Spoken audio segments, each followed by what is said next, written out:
اعوذ باللہ من الشیطان الرجیم بسم اللہ الرحمن الرحیم اللہم صلی علی محمد وعلی آل محمد کما صلیت علی ابراہیم وعلی آل ابراہیم انک حمید مجید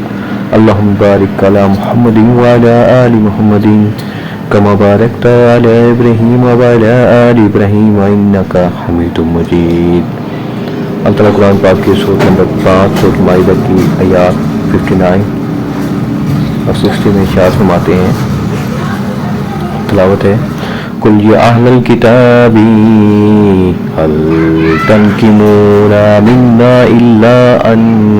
آمنا باللہ وما انزل الینا وما انزل من قبل وَأَنَّ أَكْثَرَكُمْ فَاسِقُونَ قُلْ هَلْ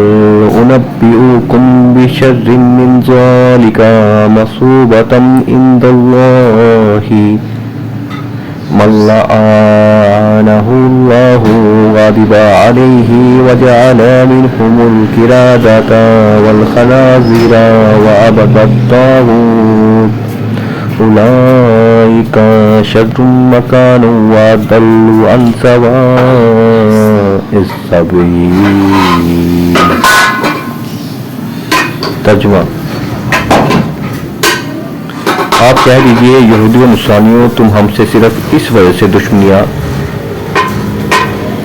کر رہے ہو کہ ہم اللہ تعالیٰ پر اور جو کچھ ہماری جانب نازل کیا گیا ہے اور جو کچھ اس سے پہلے اتارا گیا ہے اس پر ایمان لائے ہیں، اور اس لیے بھی کہ تم میں اکثر فاسق ہیں۔ کہہ دیجیے کیا میں تمہیں بتاؤں کہ اس سے بھی زیادہ برے اجر پانے والا اللہ تعالیٰ کے نزدیک کون ہے؟ وہ جس پر اللہ تعالیٰ نے لعنت کی اور اس پر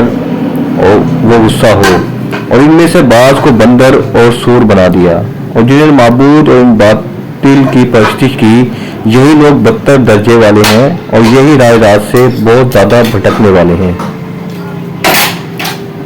تفسیر ہے: اصل بات یہ ہے کہ تم میں سے اکثر لوگ فاسق، نافرمان اور بدکار ہیں، اور تمہارے سارے مذہبی اجارہ داری، کوئی تعصب اور غلط قسم کی روایات پر قائم ہے، اس لیے تم اپنے سوا کسی دوسرے میں کوئی اچھی بات دیکھنا پسند نہیں کرتے۔ فاسق کی تو روایت ہی قابل قبول نہیں، کیونکہ اسے جھوٹ سے کوئی پرہیز نہیں ہوتا، اس لیے اسلام کے خلاف تمہارے تمام روایت حرکات بے وقت ہیں۔ قرآن مجید کا انصاف ملاحظہ فرمائیے کہ شدید غضب کے باوجود ان سب کو نہیں بلکہ اکثر کو فاسق کہا ہے، کیونکہ ان میں کچھ لوگ فاسق نہیں تھے، اور یہ وہ لوگ تھے جو اسلام کی دعوت سن کر ایمان لانے والے تھے۔ یعنی تمہارے گمان میں ہم برے ہیں، اس لیے تم ہم پر عیب لگاتے ہو اور انتقام لینے کی کوشش کرتے ہو، لیکن ذرا اپنی تاریخ پر بھی غور کرو اور اپنے ان پہلوؤں کے بارے میں بھی کچھ کہنے کی جرات کرو جن کا انجام اللہ کے ہاں اس سے بھی کہیں بدتر ہوا اور ہونے والا ہے۔ جس کا تم ہمارے بارے میں دعوے کرتے ہو، یہ لوگ تمہارے ہی آباء و اجداد تھے جو دین کا مذاق اڑانے اور مختلف جرائم کے مرتکب ہونے کی وجہ سے اللہ تعالیٰ کی لعنت اور اس کے غضب میں مبتلا ہوئے۔ ان میں سے بہت سو اصحاب سبت کی صورتیں مسخ کر کے انہیں بندر اور خنزیر بنا دیا گیا، اور جو شیطان کی اطاعت میں اس حد تک نکل گئے کہ انہوں نے طاغوت کی عبادت شروع کر دی، جیسے سامری کا بنایا ہوا بچھڑا جو دراصل شیطان ہی کی پوجا تھی۔ یعنی تم ہمیں کتنی ہی گمراہ کہہ لو، لیکن یہ بات مانے بغیر چارہ نہیں کہ تمہارا باپ دادا یقیناً گمراہ تھے اور ان کا انجام اللہ کے ہاں بہت برا تھا۔ اس آیات سے تفصیل سے ثابت ہوتا ہے کہ یہودی قوم کی دوستی ہمارے لیے بالکل صحیح نہیں ہے۔ وہ ہمارے اندر گھس کر منافقانہ کردار کریں گے اور ہمیں بھی اس طرف دین سے متنفر کریں گے۔ اور دوستوں اگر آپ دیکھیں تو ہمارے تمام جتنے اسلام ممالک ہیں نا، ان کو جو ترقی کی راہ پہ تھے، جو ترقی کر رہے تھے، ان کو انہوں نے اسی طرح ہی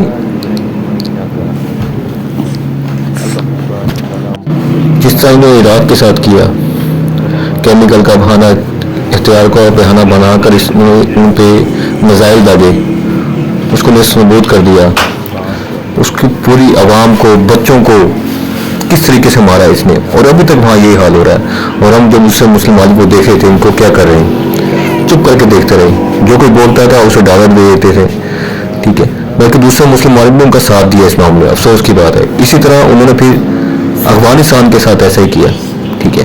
اسامہ بن لادن کا بہانہ بنایا، پورے ملک کو اجاڑ کے رکھ دیا ہے، ٹھیک ہے، اور افسوس کی بات ہے ہم پاکستانیوں کو ڈالر دیے گئے، جنہوں نے ڈالر دیے سب کو پتہ ہے۔ اب انہوں نے پھر فلسطین کے ساتھ یہ حال کیا، پھر وہی حال ہے، ہم چپ کر کے بیٹھے، انہوں نے فلسطین والا حد استعمال کیا کہ پہلے حماس نے حملہ کیا ہے، اس کے بعد ہم نے یہ کیا ہے، اور وہ بہانہ کر کے انہوں نے فلسطین کا جو حال کیا وہ سب دیکھ لیں۔ تو اللہ تعالیٰ ہمیں بچائے اور ہمیں آنکھیں کھولے،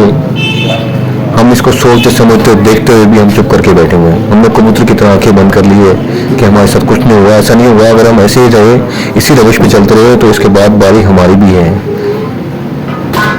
اور ہم سب کو اس مرحلے سے گزرنا پڑے گا۔ تو اللہ سے دعا ہے اللہ تعالیٰ ہمیں نیکی کی طرف کے راستے پہ گامزن کرنے، ہمیں نیکی کرنے، نیکی پلانے والا بنائے، اور اللہ تعالیٰ کے دین کو صحیح طرح سمجھنے، اس پر عمل کرنے اور اسے دوسروں کو پہنچانے کی توفیق عطا فرمائے۔ اور اللہ سے دعا ہے قرآن شریف کو ترجمے سے پڑھنے، سمجھنے، اس پر عمل کرنے اور اسے دوسروں کو پہنچانے کی توفیق عطا فرمائے۔ جزاک اللہ۔